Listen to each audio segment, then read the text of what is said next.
नमस्कार दोस्तों, मेरा नाम है विजय कुमार और आप देख रहे हैं कॉमिक्स पिटारा चैनल को। दोस्तों, अगर आप इस चैनल पर नए हैं तो इस चैनल को सब्सक्राइब कर और साथ में लगे बेल आइकन को प्रेस कर हमें सपोर्ट करें। तो चलिए शुरू करते हैं भोकाल की इस शानदार कॉमिक्स को, जिसका नाम है कौन बनेगा राजा। इसका कवर पृष्ठ आप देख सकते हैं।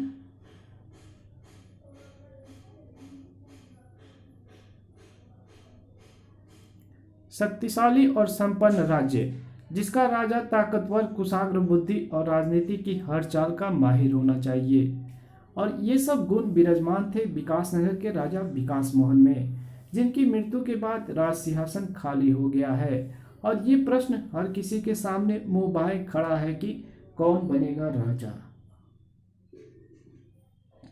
ऐसे में इस पद के लिए विकासनगर में बहुत से चेहरे निगाहों के सामने उभर आए थे, लेकिन इनमें से किसकी भुजाओं में राज्य की बागडोर संभालने की शक्ति है, किसका मस्तिष्क राजनीति के जटिल दांव पेचों को मात दे सकता है, इसका निर्णय होना बाकी है। विकासनगर के लिए यह एक संकटपूर्ण स्थिति है और ऐसी स्थिति में उनकी बन आई जो ठीक इस तरह विकासनगर पर टूटने के लिए बैठे थे, जैसे किसी घायल व्यक्ति पर गेट टूटते हैं। और वो थे महाराज जरासंध, जो कई मनोवजनी पहाड़ अपने मजबूत कंधों पर उठाकर फेंक सकता है। विशाल और भारी भरकम शरीर का स्वामी राजा चाली, जो अपने 8 मन के शरीर पर जब 4 मन का बख्तरबंद पहनकर निकलता है तो शत्रुओं के कलेजे थर्रा उठते हैं। 1 मन यानी 40 किलो बख्तरबंद युद्ध के समय में पहने जाने वाला लौ कवच। सम्राट गर्जना, जिसके हाथ में थमी भारी भरकम तलवार सैकड़ों चमत्कारी शक्तियों से भरी हुई है। राजा निर्मम, जिसके शरीर में मानो कई हाथियों का बल भरा हुआ है, अपने शत्रुओं की हथियार से नहीं अपनी भुजाओं से चीर डालने का शौक, जिसे पागलपन की हद तक है। तंत्र और शैतानी शक्तियों का स्वामी राजा गुल्लारा और रानी चंदा, रूप, शक्ति एवं राजनीतिक चाले चलने में डायन को भी मात देने वाली स्त्री। ये तो मात्र कुछ ही नाम है, जबकि ऐसे और भी बहुत से राजा महाराजा हैं। स्वर्गीय राजा विकास मोहन ने अपने जीवित रहते इन सभी को ताकत और राजनीति के दांव पेचों के बल पर शांत कर रखा था। उनके होते किसी ने विकासनगर पर बुरी नज़र डालने का साहस नहीं किया, लेकिन अब चूंकि विकासनगर शासकहीन है, इसलिए उन राजाओं का मानना है कि वे आसानी से राज्य पर अपनी विजय पताका फहरा सकते हैं। इसी के साथ सेनापति परवीन सिंह एक झटके से खड़ा होकर रौबदार स्वर में दहाड़ा, गलत गलत है उन सभी राज्यों का कहना। पूरे राज्य के तो क्या, राज्य की बलिष्ठ भर जमीन को भी नहीं जीत सकते वे। अरे, विकासनगर का राजा नहीं है तो क्या हुआ, राज्य के वीर तो अभी जीवित हैं। प्रताप सिंह है, जिनकी तलवार की धार से मनुष्य क्या शैतान भी कांपते हैं। बलवान सिंह है, जिनकी गद्दा चले तो शत्रुओं में भी प्रलय मचा देती है। तीरंदाज, जिसके करामती बाणों की मदद से हमने सैकड़ों युद्धों में विजय हासिल की है। अश्वपाल है, जो अपने विचित्र हथियार कंटाक के साथ ये अश्व पर सवार होकर जो रणभूमि में निकल जाए तो मानो सभी अश्व इनका आदेश मानने के लिए तत्पर उठते हैं। अश्व को अपने बस में कर लेने की अद्भुत शक्ति है इनमें। पहुंचे हुए तांत्रिक श्रीमान टिल्लू हैं, जिन्होंने राज्य को हर दुष्ट एवं शैतानी शक्तियों से बचाने का प्रण लिया हुआ है। और इसके साथ है हमारी सेना के सभी सैनिक, जिनमें राज्य प्रेम और अपनी मातृभूमि के लिए मर मिटने का जज्बा कूट कूट कर भरा हुआ है। और मैं हूं ना महामंत्री जी, शत्रुओं को नेस्तानाबूद करने के लिए अपना शीश भी हथेली पर रखकर लड़ने का साहस रखता हूं मैं। तभी एक दरबारी खड़ा होकर चीखा, आप भोकाल और उसके साथियों को भूल गए सेनापति जी? उसके होते शत्रुओं की परछाई भी विकासनगर में प्रवेश नहीं कर सकती। सेनापति का स्वर में पछतावे का पूट भर आया। आपने बिल्कुल ठीक कहा श्रीमान, परंतु अब शायद वे हमारा साथ ना दे, क्योंकि हमने उन्हें विदेशी और ना जाने क्या क्या कहकर अपमानित कर दिया है। ऐसा हमने किया जरूर था सेनापति जी, परंतु भोकाल के साथ साथ ये सभी जानते हैं कि उस समय हम सभी राजा विवेक मोहन वो कुबरा शैतान की शैतानी शक्तियों के वश में थे। अगर उनसे अपने कृत्य की क्षमा मांग लें तो मुझे विश्वास है कि वो मान जाएंगे। ये तो बहुत अच्छी बात होगी। हमें आज ही रानी मोहिनी के संग लेकर भोकाल के पास चले जाना चाहिए। इधर तिलिस्मा में अतिक्रम को इतनी जल्दी विदा करके हमने अच्छा नहीं किया। उसके बिना सब कुछ सूना सूना लग रहा है। वैसे तुम्हारा ये सूनापन समाप्त हो सकता है मित्र, अगर तुम रूपसी और सोलोनी नाम की उन दोनों देवियों को अपनी पत्नी के रूप में अपना लो, जिसे तुम अपने साथ तिलिस्मा में ले आए हो। सुल्तान ने ये बात मजाक में कही थी, लेकिन भोकाल गंभीर हो गया। रूपसी और सोलोनी को तिलिस्मा में लाने का उद्देश्य मात्र उन्हें आश्रय देना है। चूंकि हम विदेशी घोषित हो चुके हैं और वे दोनों मेरे पीछे पागलपन की हद तक पड़ी हुई हैं, इसलिए उनका राजधानी में रहना ठीक नहीं है। वो दोनों चाहे कुछ भी समझती हो, लेकिन मेरा हृदय कभी पत्नी के रूप में स्वीकार नहीं कर सकता। मैं उन्हें कभी पति का सुख नहीं दे पाऊंगा, क्योंकि मैं सिर्फ और सिर्फ तुरीन को अपनी पत्नी मानता हूँ। मैंने तो मजाक किया था। खैर छोड़ो इस बात को, मैं चलता हूँ। तुरीन ने मेरे लिए भोजन लगा दिया होगा। इधर सोलोनी, मुझे विश्वास मुझे स्वामी अपने निवास स्थान पर ले आए हैं। मेरे लिए इतना ही बहुत है। कम से कम यहाँ मैं प्रतिदिन उनके दर्शन तो कर पाऊंगी। कभी ना कभी वो मुझे पत्नी का अधिकार देंगे ही। रूपसी, तुम मेरे पति हो, तुम पर मेरा संपूर्ण अधिकार है और ये अधिकार मैं पाकर ही रहूंगी। मैं तुम्हारे हृदय से उस चुड़ैल का नाम निकाल कर ही रहूंगी जो है तुरीन। रूपसी और सोलोनी को भोकाल तिलिस्मा में ले आए हैं। ये कार्य उन्होंने मात्र उन पर दया करके किया है। मुझे उन पर विश्वास है। वे ऐसा कोई कार्य नहीं कर सकते जिससे मेरे हृदय को कोई ठोस पहुँचे। मैं अच्छी तरह से जानती हूँ कि मेरे और सिर्फ मेरे हैं भोकाल। इधर भोकाल अपनी सोच में डूबा हुआ था। अजीब दुविधा में फंसा हुआ हूँ। समझ नहीं आता रूपसी और सोलोनी वाली समस्या का हल कैसे खोजूं। उन्हें पति का अधिकार दूं या धकड़ धकड़ धकड़। तिलिस्मा से बाहर ये आवाज़ें कैसी हैं? इन आवाज़ों ने भोकाल को चौंकाया था, जिसका कारण जानकर वो हैरान रह गया। रानी मोहिनी और राज्य के बहुत से सम्मानित दरबारी, परंतु ये यहाँ क्यों आए हैं? हम तुमसे क्षमा याचना करने और तुम्हें राज्य में वापस ले जाने के लिए आए हैं, क्योंकि तुम और तुम्हारे साथी राज्य की सुरक्षा और विकास का आधार हो। हमें क्षमा करते हुए तुम्हें अपने साथियों के साथ वापस लौटना होगा भोकाल, क्योंकि राज्य का कन कन चीख चीख कर कह रहा है भोकाल कि वापस लौट चलो भोकाल, वापस लौट चलो। इस पुकार से भला कैसे ना पिघल जाते भोकाल और उसके साथी। आप सबके प्रेम और विकास नगर पर छाए संकट ने हमें वापस लौटने के लिए विवश कर दिया। राजधानी पहुंचकर रानी मोहिनी ने जो एकांत में भोकाल को अपनी समस्या समझाई तो ओह, ये तो सचमुच बहुत बड़ी समस्या है रानी जी। इसका हल राजकुमार अंकित के राजा बनने के रूप में निकल सकता था भोकाल, परंतु राजकुमार की आयु अभी राजा बनने लायक नहीं है। चूंकि अब समस्या बेहद उलझ चुकी है भोकाल, इसलिए हम चाहते हैं कि जब तक इसका हल ना निकल जाए तुम अपने साथियों के साथ यहीं राजमहल में रहो। ठीक है रानी जी, मैं यहाँ रहकर राज्य और राज सिंहासन को बाहरी और अंदरूनी शक्तियों से बचाने का भरपूर प्रयत्न करूँगा। तुम किन अंदरूनी शक्तियों की बात कर रहे हो भोकाल? उन्हीं की रानी जी, जिन्होंने प्रजा में आपके विरुद्ध नफरत का तूफान खड़ा किया है। जिसने भी वो खेल खेला है वो अपनी चाल चलने से बाज नहीं आने वाला। भोकाल का सोचना सही था। रानी मोहिनी के विरुद्ध सचमुच एक भयानक खेल खेला जा रहा था, जिसकी चालें अलग अलग ढंग से चली जा रही थी। मेरा राजा बनने में जिसने भी सहयोग दिया उसके वारे नारे हो जाएंगे। साथियों, मेरा राजा बनते ही आप सब राज्य के उच्च पदों पर आसीन होंगे। तभी तीसरा कहता है, आप सबको एक ही स्वर में कहना होगा कि मेरे सिवा विकास नगर का कोई राजा नहीं बन सकता। इन्हें राज्य के सिंहासन की चिंता थी। दूसरी तरफ वे जो राज्य की सुरक्षा के लिए चिंतित थे। शाबाश साथियों, अभ्यास से स्वयं को ऐसा लोहा बना लो कि शत्रु लाख चाहकर भी हमें ना काट पाए। वाह बलवान सिंह, भड़ाक, शाबाश प्रताप सिंह, टनाक टनाक।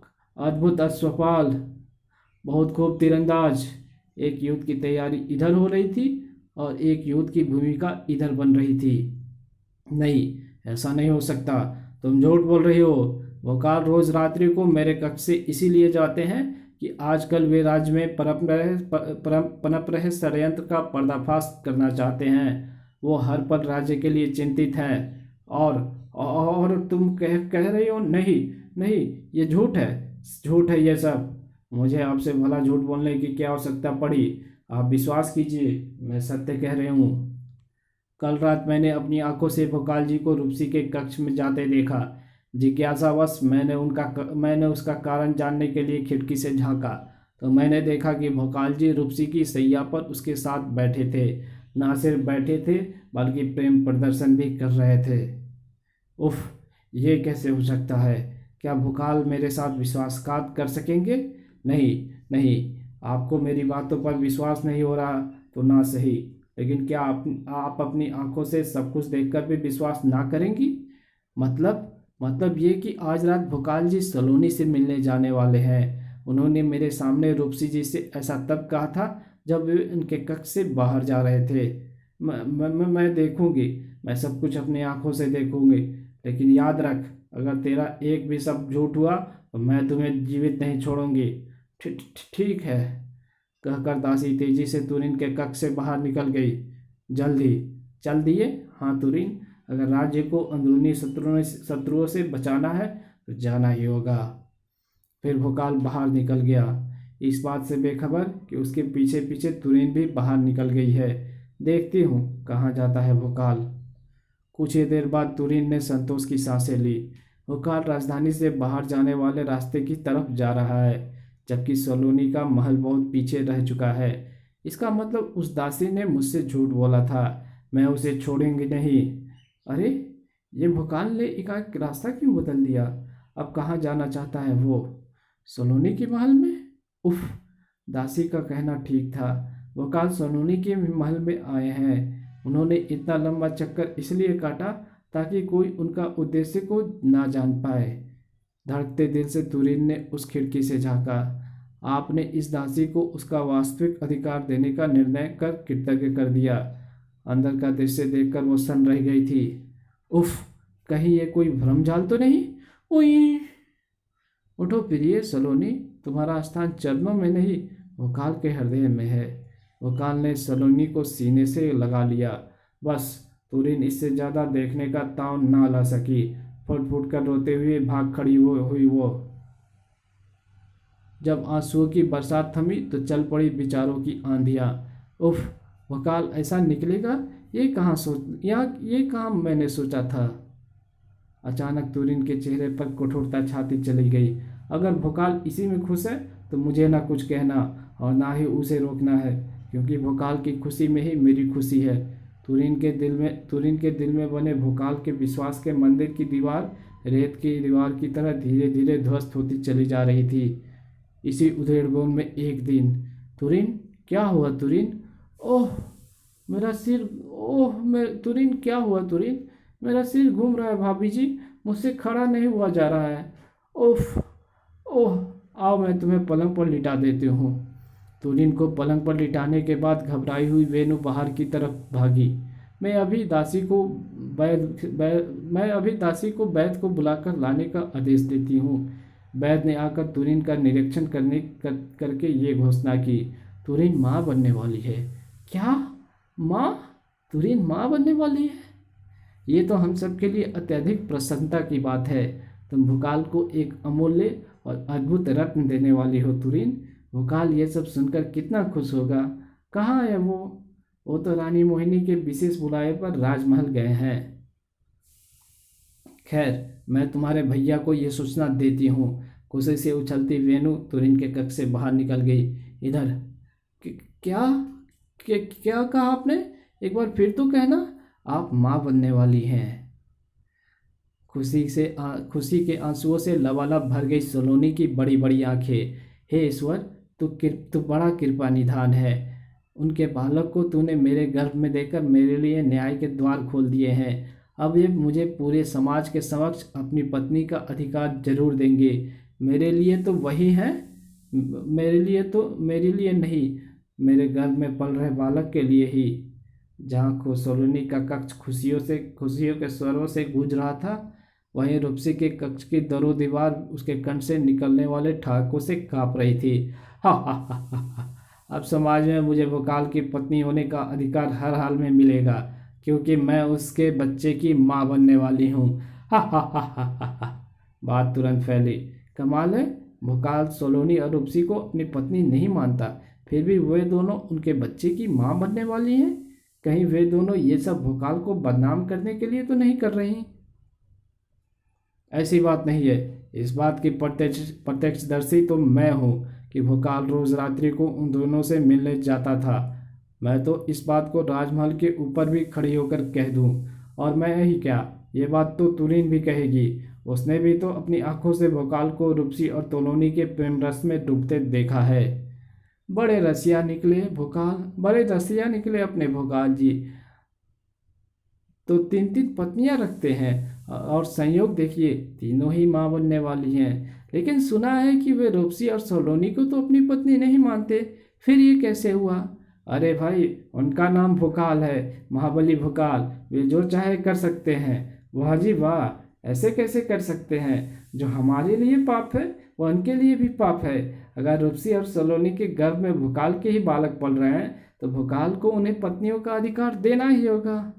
इसके साथ साथ इस घटना ने अतिथि गृह में भी हलचल मचा दी थी। ये मैं क्या सुन रहा हूँ मेरी बहन? सोलोनी और रूपसी दावा कर रही हैं कि उनके गर्भ में भोकाल का बालक। वे दोनों सत्य बोल रही हैं भैया, सुल्तान भैया। और मैं इस बात की साक्षी मैं हूँ। कहकर तुरीन फुट फुट कर रो पड़ी। ओह, इसका मतलब तुम्हें पहले से ही सब मालूम था, लेकिन तुमने मुझे या अपनी भाभी को क्यों नहीं बताया? जब भोकाल खुद नहीं समझ सकता तो किसी को कुछ बताने से लाभ ही क्या था? इसी के साथ सुल्तान का चेहरा क्रोध से तपने लगा। ये भोकाल ने अच्छा नहीं किया। मैं अपनी बहन के साथ अन्याय होता नहीं देख सकता। भोकाल को इस बात का जवाब देना होगा। मैं अभी राजमहल में जाकर रानी मोहिनी के सामने ही उससे पूछता हूँ कि उसने मेरी मासूम बहन के साथ ऐसा क्यों किया। क्रोध से उफनता सुल्तान राजमहल पहुंचा। भोकाल कहाँ है? राज्य पर चारों तरफ से शत्रुओं ने आक्रमण कर दिया है। भोकाल एक सैनिक टुकड़ी का नेतृत्व करता हुआ तुरंत राजा चाली के आक्रमण का उत्तर देने निकल पड़ा है। लेकिन तुम इतने क्रोध से भरे उसे क्यों पूछ रहे हो? क्या बात है? क्रोध से कांपता सुल्तान कुछ न बोल सका। खून का घूंट सा पीकर रह गया वो। राज्य की सुरक्षा का प्रश्न ना होता, भोकाल, तो अपने प्रश्नों के उत्तर देने के लिए मैं तुम्हारे पीछे पताल तक पहुंचता। क्रोध से मुठिया भींची हुई थी सुल्तान की। शीघ्र ही विकासनगर के उत्तरी छोरों में स्थित पहाड़ी क्षेत्र के एक ऊंचे स्थान पर बने इस दुर्ग में, साथियों, ये दुर्ग इस राज्य की छोर का आधार स्तंभ है। अगर शत्रु चढ़ाई करके इस पर अपनी विजय पताका फहराने में सफल हो गया, तो समझ लो उसने हमारे राज्य का 1/3 हिस्सा जीत लिया है। इसलिए जब तक हमारे शरीर में लहू की एक भी बूंद और एक भी सांस है, तो हम लड़ते रहेंगे। तभी एक प्रहरी ने आकर सूचना दी। राजा चाली के 4 प्रमुख सेनानायकों के नेतृत्व में सेना दुर्ग पर विजय प्राप्त करने के अभियान पर निकल चुकी है। साथियों, युद्ध का बिगुल बज चुका है। तैयार।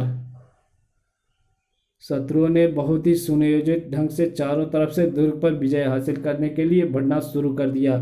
शाबाश साथियों, बढ़े चलो, हमने इसने दुर्ग पर विजय प्राप्त करके ही दम लेना है। लेकिन उस दुर्ग की रक्षा की बागडोर भोकाल के हाथों में थी, जो अच्छी तरह जानता था कि ऐसे स्थानों से शत्रुओं को कैसे आक्रमण करके उन्हें परास्त किया जा सकता है। आक्रमण शुरू। दूसरे ही पल कई सैनिक ने मिलकर सरका दिया वो मोटी मोटी चट्टानों का ढेर। कुछ क्षण बाद ही शत्रुओं पर कहर बनकर बरसने लगी वो चट्टाने। आई, बचाओ! शाबाश, इस मोर्चे से यूं ही लगे रहो। इन मृत्यु रूपी चट्टानों के कारण शत्रु आगे बढ़ने का साहस कदापि नहीं करेगा। मैं दूसरे मोर्चे का जायजा लेकर अभी आया। दूसरे मोर्चे पर भभकते हुए आग के गोले तैयार है ना? जी हाँ भोकाल जी। और शत्रु की क्या स्थिति है? वो काफ़ी ऊपर आ चुके हैं। ठीक है, आक्रमण शुरू करो। भोकाल के आदेश के साथ ही शत्रुओं पर शुरू हुआ वो अनोखा आक्रमण। अग्नि गोले, आह, बचाओ! और शत्रुओं की इस टुकड़ी को संभलने का अवसर ही नहीं मिला। आह! भोकाल के सुझाव पर तीसरे मोर्चे ने भी किया गया आक्रमण कम विचित्र नहीं था। हाय, मर गए! ऊपर से तो खोलते गर्म पानी की बरसात हो रही है। आह, बचाओ! लेकिन इतने प्रबंधों के होते हुए भी शत्रुओं के कुछ जाबाज योद्धा ऊपर तक पहुंचने में सफल हो गए थे। तुम्हारे ये हथियार हमारी भारी पोशाक को नहीं भेज सकते बच्चों, लेकिन हम तुम्हारी गर्दन आराम से उड़ा सकते हैं। यूं ही शत्रुओं को काटते हुए आगे बढ़े साथियों। अब विजय हमसे ज़्यादा दूर नहीं है, लेकिन विजय से पहले तुम्हें मृत्यु मिलेगी। उस कड़कदार आवाज़ को सुनकर जो चारों पलटे तो उन्हें अपने सामने खड़ा दिखाई दिया भोकाल। भोकाल, तो तू है इनकी सबसे बड़ी शक्ति। तेरी मृत्यु में ही हमारी विजय निहित है। टनाक! चारों ने बड़ी तेजी से वार किया था, लेकिन भोकाल पहले से ही सावधान था। उसने चारों के वार को अपनी तलवार पर रोककर कर दिया अपना वार। लेकिन हा हा हा हा हा हा, हमारे लौह वस्त्रों को काटकर हमारे शरीर तक पहुंच जाए, इतनी तेज नहीं है तलवार। हा हा हा हा, लेकिन हमारी तलवार की धार तुम्हें गाजर मूली की तरह जरूर काट सकती है। शत्रुओं के हौसले और उनके कवच को काटने के लिए तलवार की धार की नहीं, भुजाओं में असीम शक्ति की आवश्यकता होती है। खचाक! आई! और ये जानकर तुम्हें आश्चर्य होगा कि वो शक्ति भोकाल की भुजाओं में कुट कुट कर भरी है। भोकाल के क्रोध के बुरी तरह शिकार हुए थे चारों। अगर राजा चाली ने विकासनगर पर विजय हासिल करने का अपना विचार ना त्यागा तो शीघ्र ही वो भी तुम्हारी तरह जमीन पर पड़ा जलबिन मछली की भांति तड़पता नजर आएगा। भोकाल के क्रोध से उसे कोई नहीं बचा पाएगा, उसका अत्यंत भारी कवच भी नहीं। भोकाल के चेहरे पर क्रोध का भूकंप नजर आ रहा था।